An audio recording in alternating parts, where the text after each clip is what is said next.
नमस्कार बच्चों, कैसे हैं आप सब। मैं आपकी अपनी librarian Archana Gupta SKV number 2 A block Jahangirpuri से।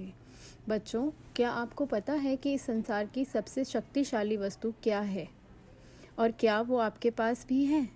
अगर है तो क्या आप उसका प्रयोग करना जानते हैं? आइए इस कहानी के माध्यम से इन बातों को समझते हैं। एक दिन गुरुकुल के शिष्यों में इस बात पर बहस छिड़ गई कि आखिर इस संसार की सबसे शक्तिशाली वस्तु क्या है। कोई कुछ कहता तो कोई कुछ कहता। जब पारस्परिक विवाद का कोई निर्णय ना निकला तो सभी शिष्य गुरु जी के पास पहुंचे। सबसे पहले गुरु जी ने उन सभी शिष्यों की बातों को सुना और कुछ सोचने के बाद बोले, तुम सबों की बुद्धि खराब हो गई है। क्या अनाप शनाप निरर्थक प्रश्न कर रहे हो। इतना कहकर वे वहां से चले गए। हमेशा शांत स्वभाव रहने वाले गुरु जी से किसी ने इस प्रतिक्रिया की उम्मीद नहीं की थी। सभी शिष्य क्रोधित हो उठे और आपस में गुरु जी के इस व्यवहार की आलोचना करने लगे।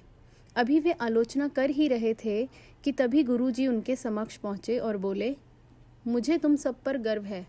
तुम लोग अपना एक भी क्षण व्यर्थ नहीं करते और अवकाश के समय भी ज्ञान की चर्चा किया करते हो। गुरु जी से प्रशंसा के शब्द सुनकर शिष्य गदगद हो गए। उनका स्वाभिमान जागृत हो गया और सभी के चेहरे खिल उठे।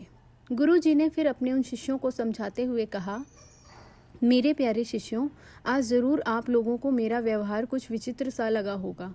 दरअसल ऐसा मैंने जानबूझकर आपके प्रश्न का उत्तर देने के लिए किया था। देखिए, जब मैंने आपके प्रश्न के बदले में आपको भला बुरा कहा तो आप सभी क्रोधित हो उठे, मेरी आलोचना करने लगे। लेकिन जब मैंने आपकी प्रशंसा की तो आप सब प्रसन्न हो उठे। पुत्रों, संसार में वाणी से बढ़कर कोई दूसरी शक्तिशाली वस्तु नहीं है। वाणी से ही मित्र को शत्रु और शत्रु को भी मित्र बनाया जा सकता है। ऐसी शक्तिशाली वस्तु का प्रयोग प्रत्येक व्यक्ति को सोच समझकर करना चाहिए।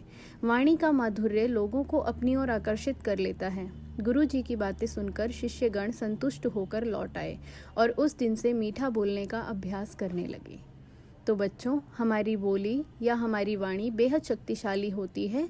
ज़रूरत है इसका सही प्रयोग करने की।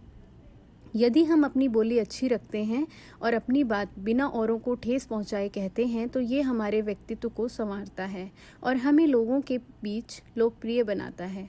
वहीं अगर हम किसी से बात करते समय क्रोध करते हैं और ठीक से अपना जवाब नहीं देते तो दूसरों के हृदय में हम अपने लिए कोई जगह नहीं बना पाते।